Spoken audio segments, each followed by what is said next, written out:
Hello and welcome to Revive TV for another online service with us. We're so glad that you've joined us today. If it is your very first time, we want to say awesome. Thanks for joining us today and choosing to spend your time with us. What we want to encourage you to do is head over to our website, which is revivechurch.co.za. Fill out an online connection card there so that way we can connect with you, we can answer any questions that you have, and we can get you connected into the life of the church. Some announcements that we've got for you guys is that today, Sunday, is the last day to register for Alpha. Alpha is a course that spans over 10 weeks, and it's all about answering the big questions of life. So if you are someone that is on the fence with your faith, or maybe you've got big questions for God, I want to encourage you to register for that. They happen on Tuesday nights at 7. And there is also free dinner available there as well. So you want to get down on that. And if you've got someone in your life who you think could benefit from Alpha, also head over to our website as well. And you can find all of the details on how to register. The last announcement that we've got is that next week, Sunday, we have a jam session happening. So that's for anyone who's really interested about our worship and production ministries. If that's something that you're interested in, you want to ask some questions, please join us after the service at Sunningdale Primary School. The service starts at 9:30. So after the service, we will be having our jam session then. So please join us for that. But without further ado, please lean forward and get ready for this message from our guest speaker, Pastor Jason Render. All right, well, good morning, everybody. Just so you know, self-control is a fruit of the Spirit, and I am exercising a lot of self-control right now. I love full too much, and that tempts me to do things that Sven's asked me not to do. So I'm gonna respect the pastor of this house and try and keep it tidy. It is it's genuinely, I don't say this lightly. It is a deep privilege and pleasure. Sven's already leaving. Sorry, Sven. I didn't do it. I didn't tease him. I behaved. Okay, now that Sven's going, I've got some time for full. No, in all seriousness, I don't take this lightly. I consider it just an incredible privilege and responsibility to be with you. It's also amazing just to see the journey that this church has been on. We relate. We also felt like we were the gypsy church for many years. We're like, if you can find us, you can stay, because we just went from venue to venue. And you guys have somehow managed to just keep getting stronger and stronger and healthier and healthier. You've got some great people in this church, not just the obvious people that you know of and see on stage, but I get to meet some people every now and then, and you've got some great people. If you're visiting or you've been visiting, like if you've been dating the church, make up your mind, get married. Not like married, I mean like just go all in. Get your roots planted. I genuinely do believe that people that are most planted in a local community, in a local church, and that's not just attending on a Sunday. I mean, you planted, you're all in. It's small groups, it's courses, it's serving, it's doing whatever you can, it's giving. I am convinced that these are the people long-term that will grow the most and will flourish the most. And I'm just telling you, you're in good hands. You really are. And in fulls. But you're in good hands. That was it. There's nothing else. There's so much more, but there's nothing else. You are in good hands, seriously. This is a church with integrity. This is a leadership with integrity, and it's just easy for me to recommend and to encourage people. I want to take a look at something that's very simple but deeply, deeply significant and life-changing, in my opinion, if we can catch this. Certain things are taught, other things are caught, and it is genuinely my prayer this morning that you're going to catch something of the heart of God and something of His invitation. The title of the message is very simply The Great Invitation, or The Greatest Invitation. And I'll unpack that a little bit as we go along, but to help sort of set the platform a little bit, there's a movie that was released many years ago. I haven't watched it. I just read the story in the late Timothy Keller's book, The Prodigal God, where he tells the story of a foreign language film by the name of 3 Seasons, which basically told the story of post-war Vietnam and was focused around 2 characters. The one was a gentleman by the name of Hai, and he was a rickshaw driver. The other was that of Lan, L-A-N. Lan was a young prostitute who spent her evenings in these wonderful hotels, not the whole evening, but part of the evening in wonderful hotels with men and all that kind of stuff, but never got to actually experience the world that she was exposed to briefly. She actually lived in grinding poverty and hoped that at some stage that what she was doing would somehow accumulate enough to pay for her to actually be released from this grinding poverty. And what she thought would actually deliver her and free her actually brutalized and enslaved her. Now, Hein, the rickshaw driver, loved her. Like, he was in love with her. Don't worry too much about overanalyzing the story. This is a movie. But he was in love with her from a distance, and just like she didn't get to have what she had hoped for, he had hope deferred as well, or hope delayed, because of being in love with her from a distance, but not being able to take her out of the life that she was in.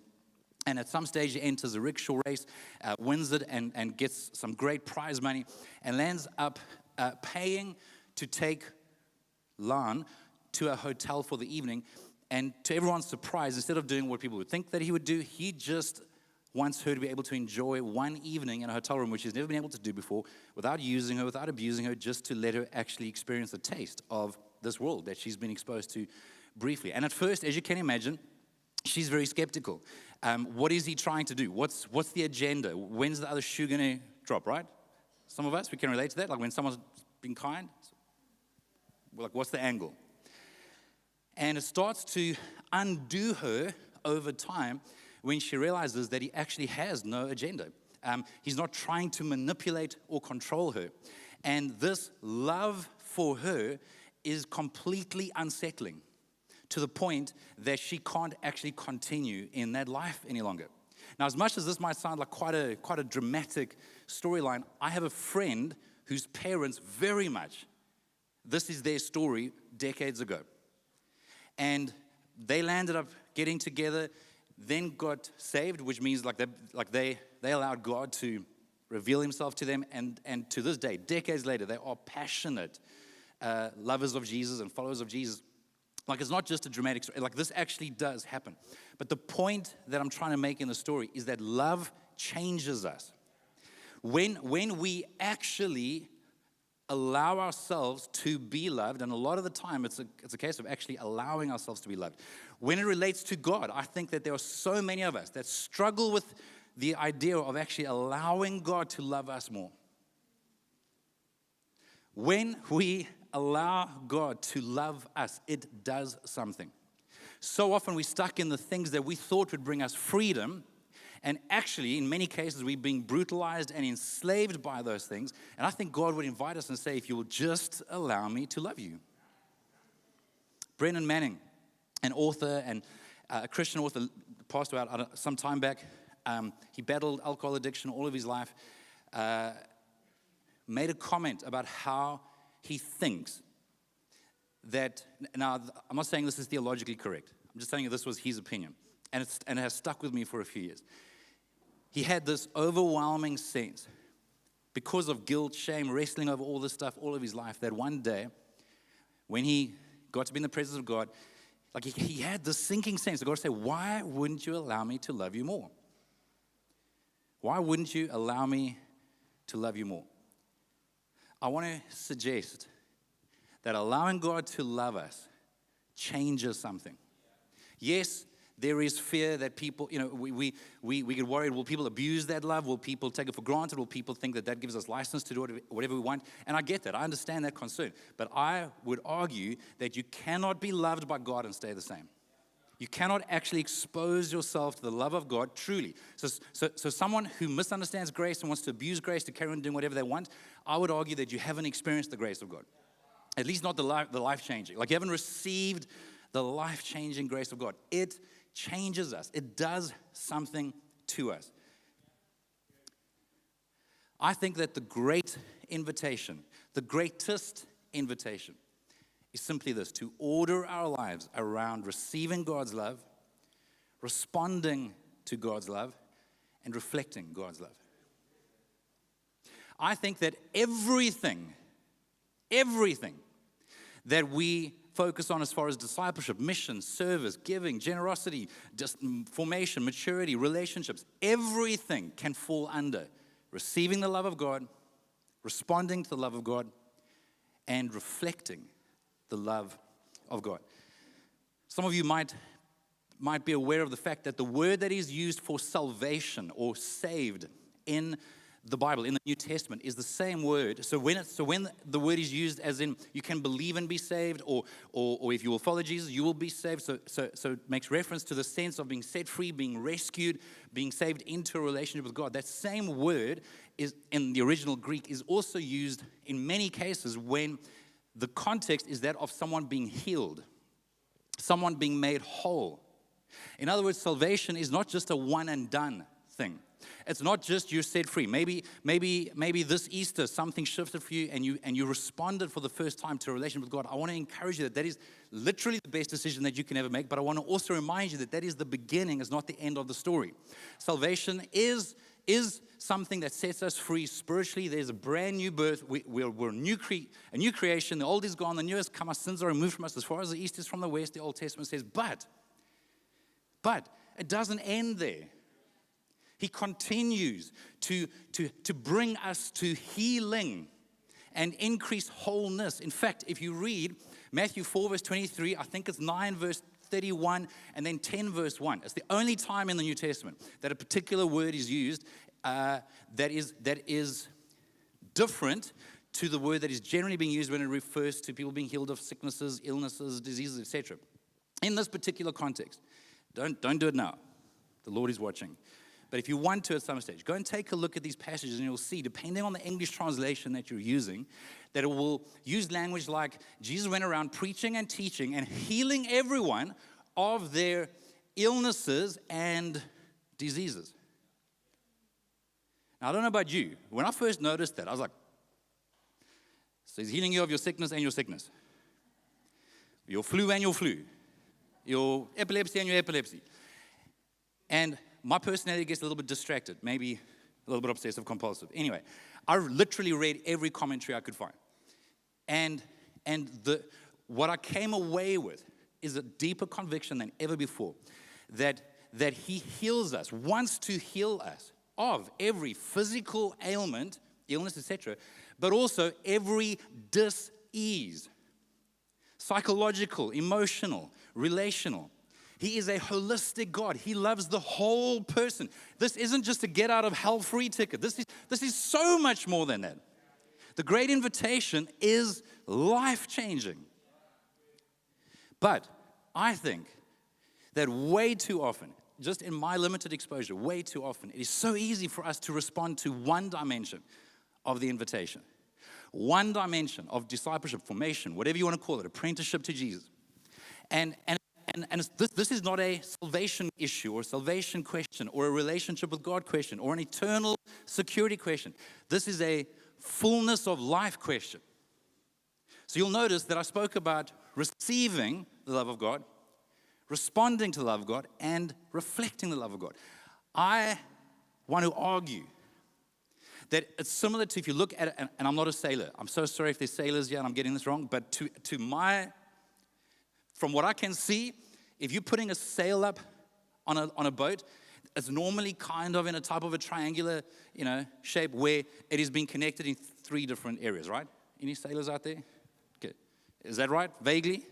Generally? Thank you. Okay. I'm going to take that as a hearty amen. 3 points, right? Think about it. If that sail has only got 2 points, it's going to be flapping in the wind. It's not going to move the vessel forward. If it's connected in these 2 points, but not on the one of theirs, it's going to be flapping over here, and it's not going to move you forward. But if this sail is sufficiently connected at all 3 points, it can withstand the wind. It can withstand something that wants to move it forward. And I am increasingly convinced that there are way too many Christians that don't get to experience the life that God has for them because maybe we settle for 1 or 2, but not all 3 of these core parts of the gospel, core parts of salvation, core parts of being healed and made whole and loving other people. I think I might have even mentioned this before over the years.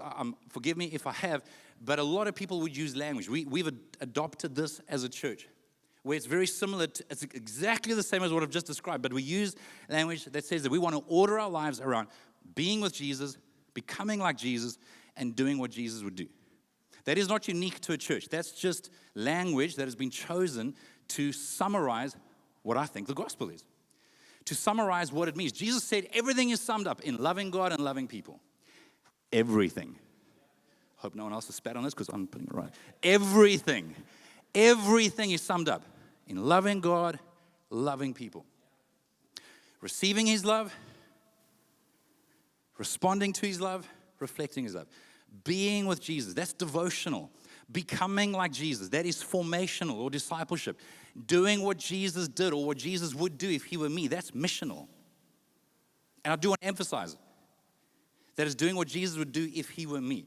What Jesus would do if He were me is different to what Jesus would do if He were you. Your circumstances, your stage, your personality, your gifts, limits, responsibilities. What would He do if He were you? I was telling Sven earlier that there's a pastor in New York by the name of John Tyson who again, in my opinion, is talking about the exact same stuff. He just uses slightly different language. He talks about how their church is arranged around 3 pillars. Authentic presence, so that's experiencing God. That's relationship with God. Counter formation and sacrificial mission. That's the same thing as receiving, responding, and reflecting, as being, becoming, and doing. We are called to a life that I think is way more than just barely surviving or just enjoying the next worship set, but it's not less than enjoying the next worship set. It's more than just time in the Word, although it's not less than time in the Word. It's not less than most of the things that we want to give our time and energy to. I'm just saying that sometimes we miss out on the full picture, and it's a great invitation. Just so you know, I had lots of scriptures, including the one that Phil read earlier, Matthew 11, verse 28 to 30. I literally took it out, and then I put it back in again, and then I took it back out again. And I'll explain to you in a moment, if I remember, why that is. I've tried to settle on one passage, so bear with me. Ephesians chapter 3, verse 19 to 20 says, may you experience the love of Christ. You'll see that it's underlined. Though it is too great to understand fully. In other words, there is something available to us that's more than just academic, more than just cerebral, more than just rational. And I've got to tell you, I want to understand. I value understanding. I value the cerebral. I value the academic. I value the rational. But there is something, and many of you have gone through seasons where you need something beyond just the academic. We need to experience the love of God. We have to actually order our lives. Okay, let's put it a different way. God doesn't love you more or less on a given day. There's nothing you can do to make God love you more. There's nothing you can do to make God love you less. So I would suggest that we're the only variable. So it's not that we can't get God to love us more. I think that our challenge is that it's very hard for us to actually position ourselves to receive His love. Some have suggested, and I agree, that distraction is the great enemy of our formation and devotion in this cultural moment. We live busy, distracted lives. We don't ever have to be bored. We can be constantly stimulated and overstimulated, and even with good things. So it's not that God doesn't love us sufficiently. I can just have such a distracted life from experiencing, from receiving the love of God. May you experience the love of Christ, though it is too great to understand fully. Then, so notice the order, because the order really matters. Then you'll be made complete with all fullness of life and power that comes from God. We are loved. We receive His love. We are made complete, so we are being formed. And just so you know, everyone's being formed or deformed. No one stays the same. So we're either being formed by that experience, or we're being deformed by the experiences of the world around us.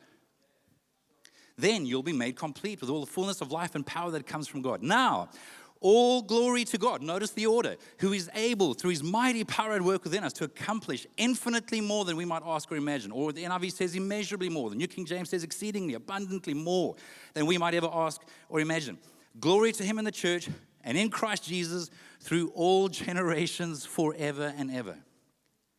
We are experiencing, so we are receiving His love. We are being formed by His love as we respond. And we are actually bringing glory to Him through the church and through all generations. Can you see the order? That passage, Matthew 11:28-30. I wish I had time to unpack that fully. But it is argued that the word yoke is exactly what rabbis used to put onto their disciples. It was a way of life. Every rabbi had a way of life that you would subscribe to if you were going to be apprenticed, if you were going to be discipled by that person. And as some of you might know, if you read the New Testament, the Pharisees put heavy yokes onto people. It was a heavy way of life. It was a very religious, weighty, legalistic way of life that didn't lead to life. Jesus is saying in this passage, there is a way, if you'll follow me, if you'll come to me, it uses the word rest twice. I'll give you rest, and then it says, I'll give you rest for your soul. It also says, I am gentle and humble at heart. He's offering a way that actually leads to life. So many of us, and we all follow a way, so many of us are following a way that is actually crushing us. The yoke is not easy, and the burden ain't light. And I'm saying, as someone that has been in the ministry for 27 years, that was true for me most of my ministry career, if you want to call it that. About 8 years ago, I spent about 2 weeks on that passage because I just knew. I don't know if you ever come across passages where I know God's not done. Like, I'm reading it, I can move on. I'm not ready to move on. I just kept writing it out, highlighting or circling words and just trying to sit with it and allow God to. I knew that something had to penetrate because my life was the complete opposite. It was not a great example. I was not showing the fruit of love and joy and peace. There was a heavy burden.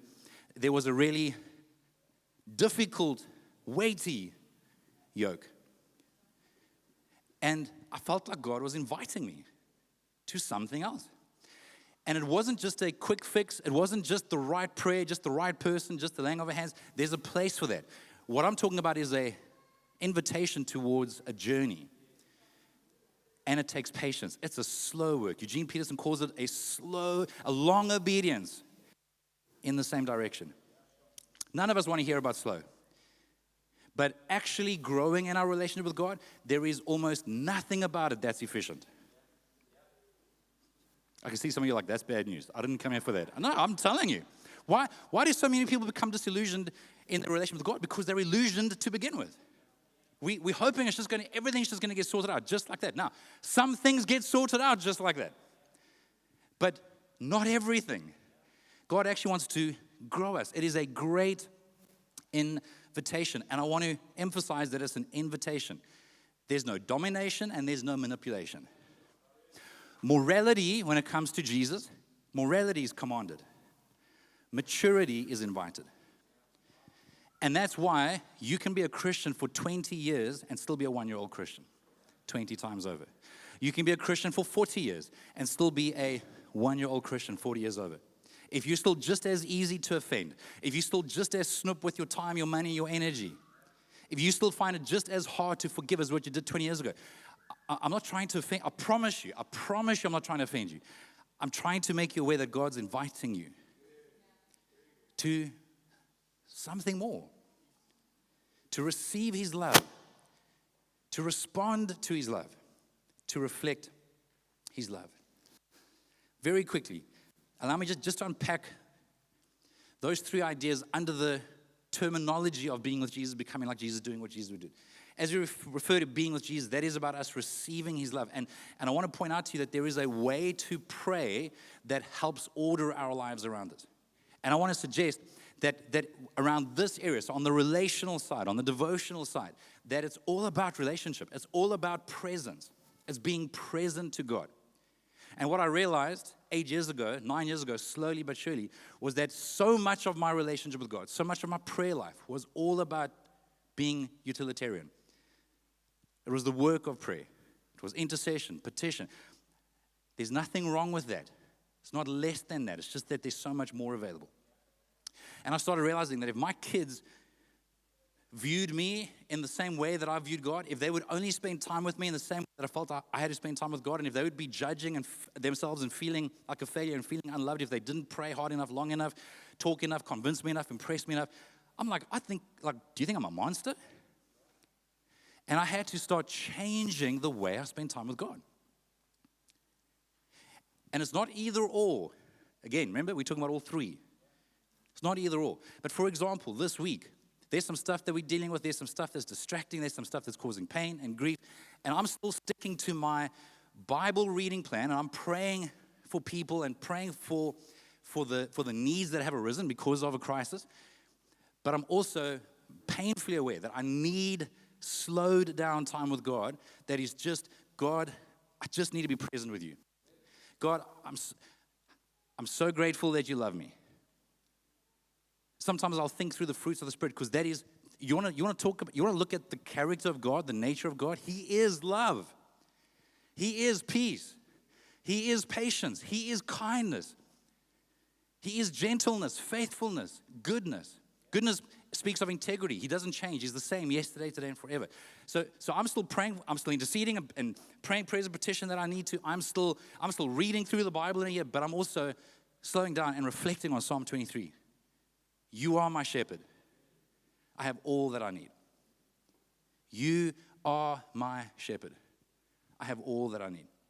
I have all that I need. I have all that I need. There is a way that I think, there is a way of prayer that God invites us to just being with Him.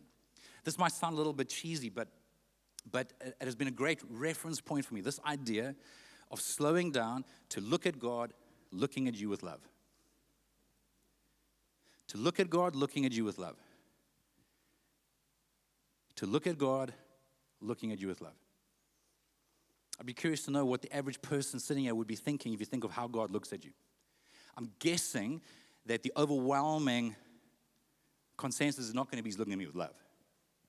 I don't know if when you talk about how you spend time with God, or if your first thought is, well, what did I get out of it? What do I have to show for it? What do I remember? Or whether or not you're nurturing a rhythm and a relationship that helps you to enjoy a relationship with God. For much of my life, it wouldn't have even crossed my mind to think, like, how am I enjoying my relationship with God right now? Is this life-giving? It was so utilitarian. If we take a look at becoming like Jesus, this speaks of formation. This speaks of us responding to His love. I would say that the prayer priority here is surrender. It's so much more than that, but it's a surrendering. Our loving response is to trust and obey. If you think of the Lord's Prayer, the relational part is our Father. So it's very personal. This becoming like Jesus part, this formational part, is more your kingdom come, your will be done. What are you trying to do in my life right now?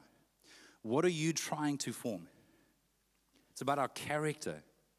And again, I would argue that a lot of it comes back down to the fruit of the Spirit. God, where are you trying to make me more loving and patient and kind and peaceful? And some of you've been on the road long enough and you're self-aware enough to know that you can study the Bible, you can have your time of prayer, and 30 seconds later you can lose your temper with your kids. And you're like, maybe there's something wrong with this picture. And I mean, let me encourage you, there is. Of course there is. And if you're a parent, you know what that's like. Or you've had your amazing time with God and you got into the traffic, or you have to go wait in a queue, or you deal with home affairs, or whatever, I don't know. And so I've become deeply convicted that if the way I spend time with God does not change the way I spend time with people, I have to change the way I spend time with God. And just so you know, this means nothing. I don't mean that disrespectfully. I'm saying your opinion of me in this brief version of me that you're getting for a short period of time, this means nothing in the bigger scheme of things. It's who I live with. It's who I work with. It's who I see when I'm not on a Sunday. You can be on the welcome team and then go to a local shop and get irritable with the teller. I'm saying that makes us human, but surely so much more than that's available. To where we actually love people when we're not on duty. To where we're actually patient and kind and tolerant and merciful and gracious when we don't have to be and when we're not just on show.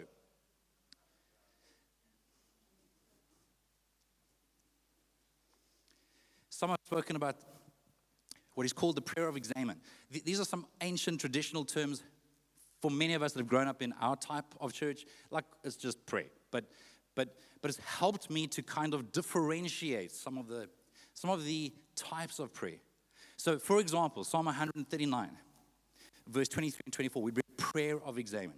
It's quite a well-known psalm. David talks about how you knew me before you formed me.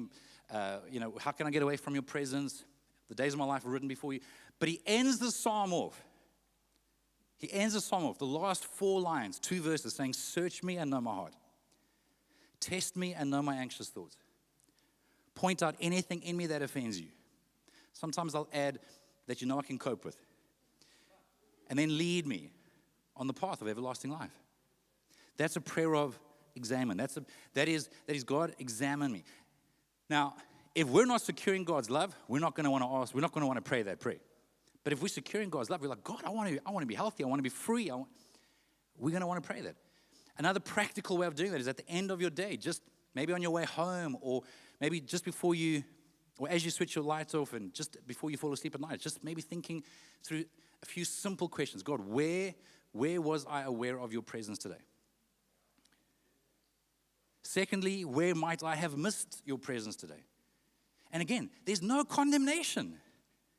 It's just, I want to be aware of where I deliberately missed that little and carried on and did damage, and I'd rather reflect on it, acknowledge it, and try and do better the next day. Prayers of examine. Thirdly and finally, it's doing what Jesus would do. It's doing what Jesus would do. And again, I cannot beat this drum hard enough. The order really matters. For much of our lives, certainly for me at least, the doing what Jesus would do part, that took up most of my attention and energy. The people who knew the most and were the most religious are the people that killed Jesus. If we get the order wrong, it leads to death. Like, it's not just not great, it leads to death. But if we are being loved by God and we are receiving it, we're allowing Him to love us. If we are responding to Him, saying, God, I trust you, point out anything that I can cope with right now. What are you trying to do in my life? What is your agenda? How do I get onto your agenda? Your kingdom come, your will be done. Then surely it's going to be quite natural for us to want to do what Jesus would do if He were me.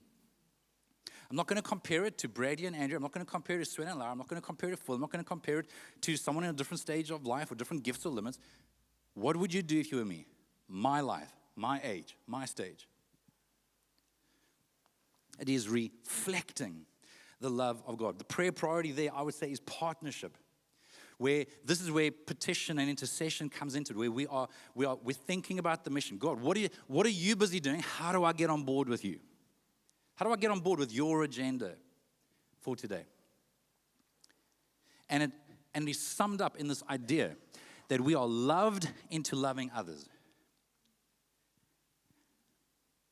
Okay, that didn't hit you hard enough. We are loved into loving others. Some of us just try really hard to be gracious or kind or generous, and it's like you constipate. It's like, I'm going to try. But I've come to realize, and it's quite a release for me, that there are so many things that we actually need the supernatural help of God to do. I was talking to someone recently who is struggling to forgive and release some horrible stuff that someone's done. And it's valid, and I don't want to invalidate that at all. And if we're not honest with God, we're not helping anybody. The only person who's surprised when we get honest with God is us. God's like, finally, welcome to reality. I can meet you in reality. Let's deal with this. So God's not offended by your anger, by your hurt, by your bitterness.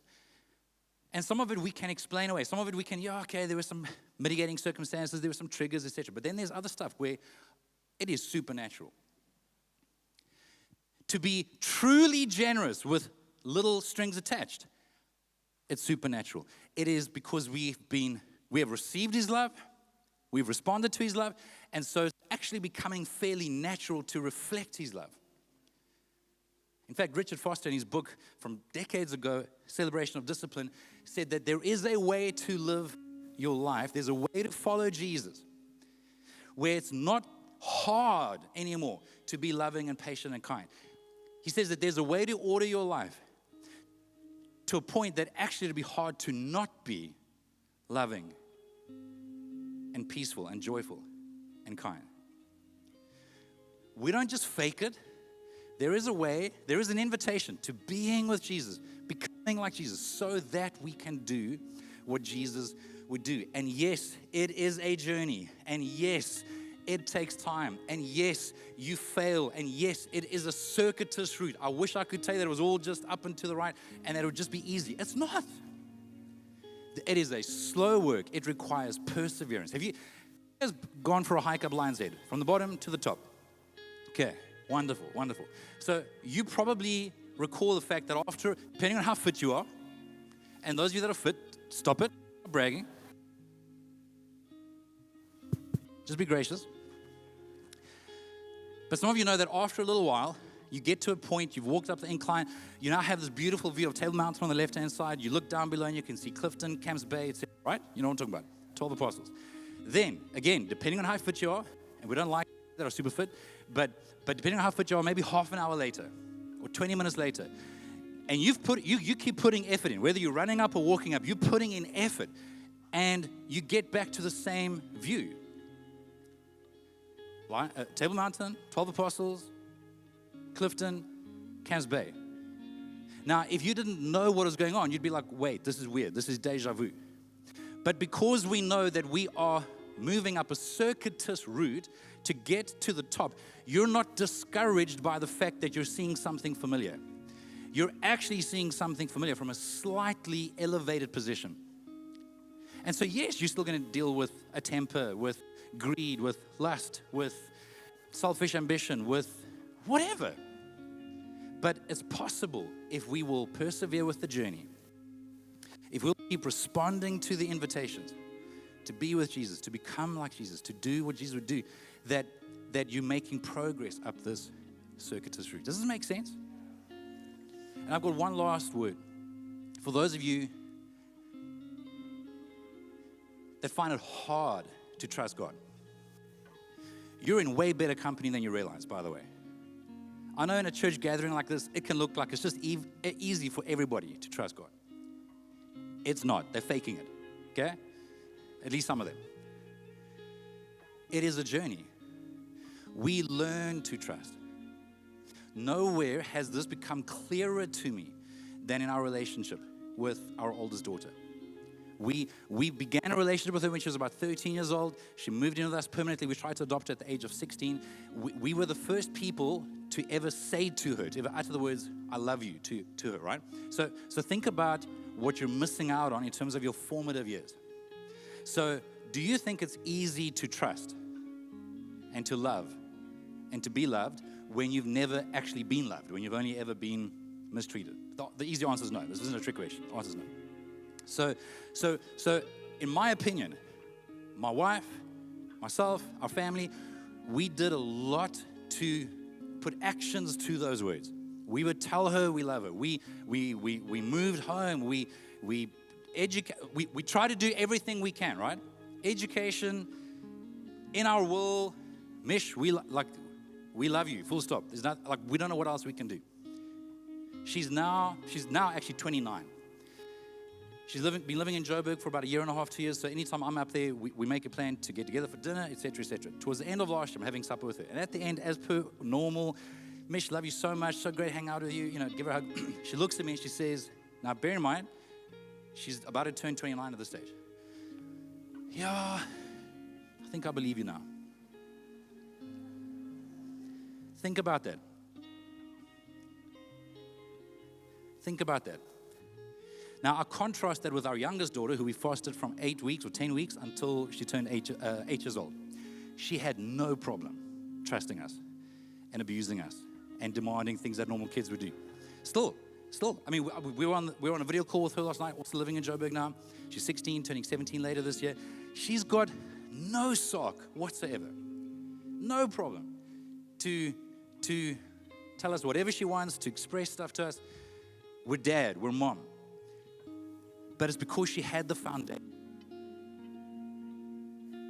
She had those formative years. So many people have not had that foundation, and so there's a guilt and a shame attached to why can't I trust God like this other person.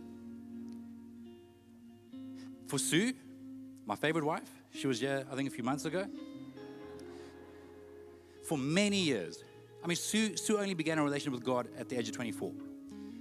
She'd only ever experienced negativity as it relates to men. Her biological father abandoned her as a baby. Her adoptive father, just lots of problems there.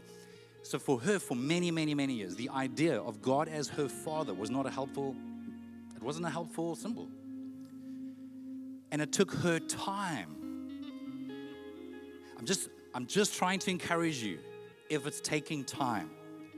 But the truth is, if I look at Micheline, if I look at Sue, if I look at different people, the only way to build trust is to take a risk. It's to like in Micheline's case, we're like, Mich, you can ask us for stuff. It's so weird how frustrated we'd get that she wouldn't ask us for stuff, because we're used to kids asking us for stuff. And so it became a weird pleasure when she would actually have enough courage to ask us for something, because it meant that she was giving us a chance to show her that we mean it, that we're faithful, that we really do love her. I just want to encourage you. You are going to have to take a risk. You are going to have to ask God. You are going to have to take some time out and be okay with sitting down, being quiet, trying to be present to God and not feeling anything, and getting back up and doing the same thing tomorrow. Same place, same time. Doing the same thing the next day. Same place, same time. Doing the same thing the next day. Same place, same time. It is a great invitation, everybody. It is a beautiful invitation. It is to be loved by God, to be loved into loving others. He wants us to actually experience His love. And I'm not talking about just hype and some emotional thing. I'm saying in the way that we communicate, in the way that we will persevere to receive His love, to respond to His love, to reflect His love, to order our lives around being with Jesus, becoming like Jesus, and doing what Jesus would do if He were me. Come on, would you stand to your feet, please?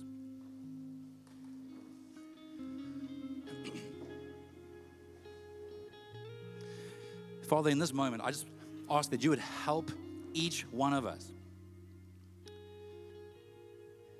just to settle our minds enough, to be present enough to be present to you, and just to sense your application. How are you inviting us to take our next step? How are you inviting us to apply this beautiful invitation to be loved by you, to be loved into loving others, where we would actually want to commit to a sacrificial mission? Because why wouldn't we? When we've received so much, why wouldn't we want to help others receive it? God, help us to get the order right. Help us to see what the next right thing is to do. And would you help us to do it? God, in this moment, Lord, just over the next few seconds,